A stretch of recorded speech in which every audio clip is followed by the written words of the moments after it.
Hi, everyone. I hope you had a great weekend for Labor Day. This is Lisa Patterson, the instructor for externships. This is the beginning of week 2. So thank you for tuning in. These weekly videos will vary in length and content, but today I just wanted to give you a quick introduction to the material and a little bit of guidance on the assignment and sort of what it's supposed to be for. There will be other weeks where there may be a little bit more background material, but today it's just a quick few minutes of my thoughts and my guidance on your activities for the week. As always, if you have any questions, please feel free to email me or reach out to me.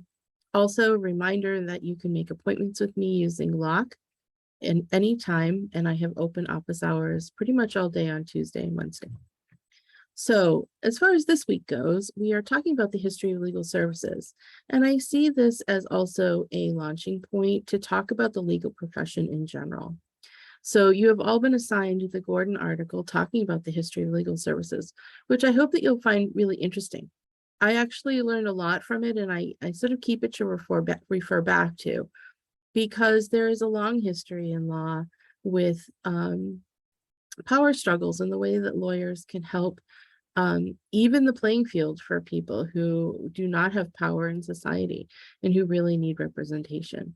So I think it's really important for you to see both this article and any other research that you want to do, or history gathering, to see how our role as lawyers in society really makes a mark. So let me just back up for a second. When I was in law school, the dean, when I was a law student at my law school, always pointed out to us that law is a profession for a reason. Traditionally, there weren't that many professions.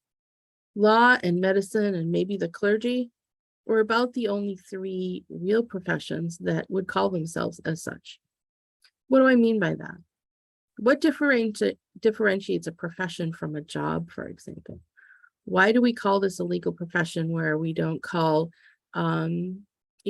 cooks a profession necessarily in the same way, or cleaning or selling?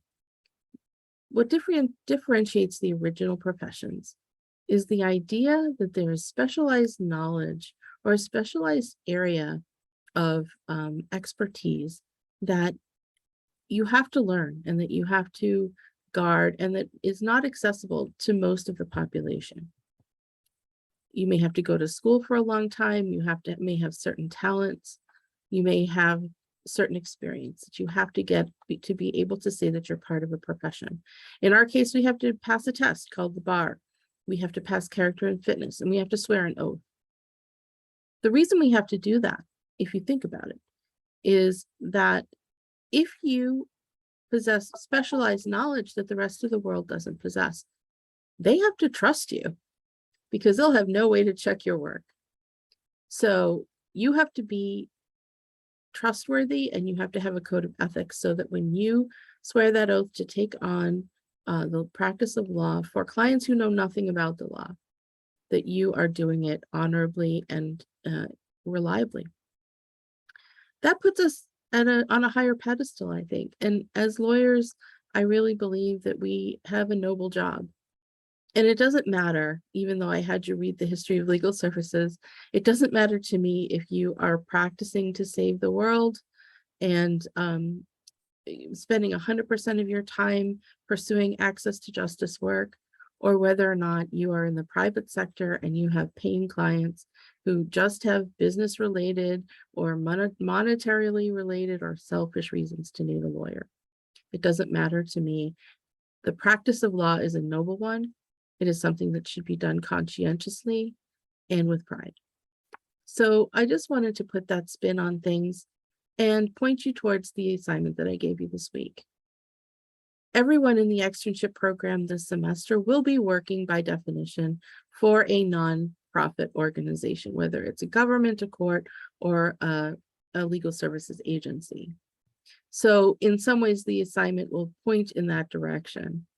But generally, I want you to think about this as an assignment no matter where you go to work.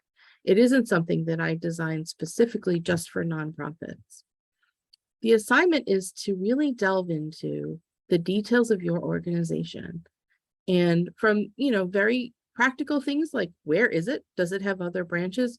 Who runs it? Who's the boss? Who's under them? What does the hierarchy look like? But also, what's the mission? What's the vision, if there is one? Is there a purpose? Is there a self-stated set of values or set of goals for your organization?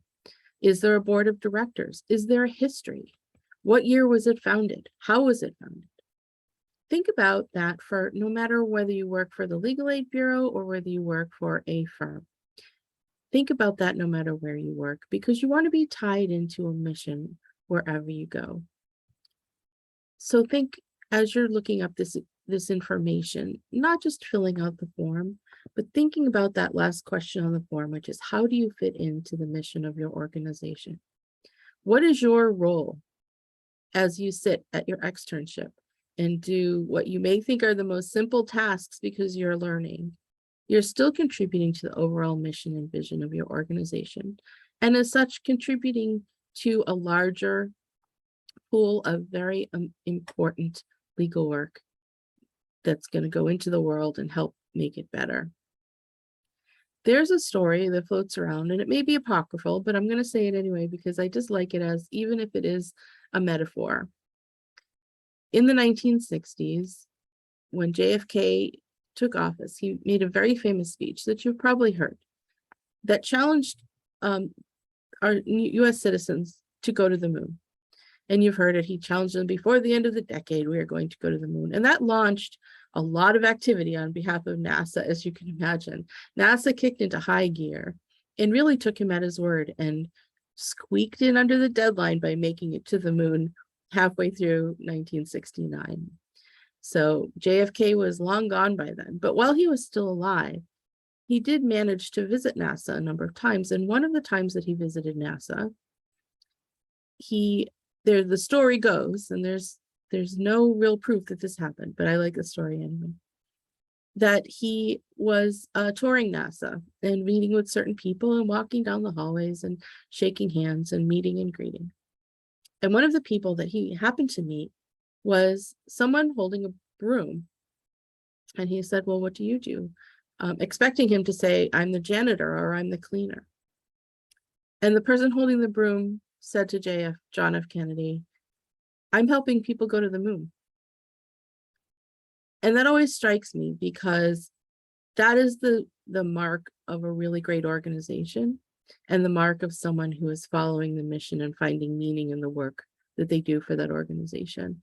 So I challenge you this week, as you do your assignment, look at delving into the history and the background and the structure of your organization and the mission and vision, not just as a fill in the blank, but as a way to say, what do you do with that organization?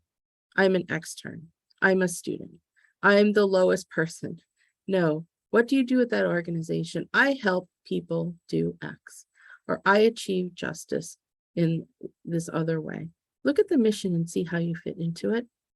It will not only help you find immense satisfaction in your work, even if your work seems kind of simple, but it will also help you tie into what is it that drives you as you move on from this externship to other jobs that you may be pursuing, or as you're deciding what direction you want to go in.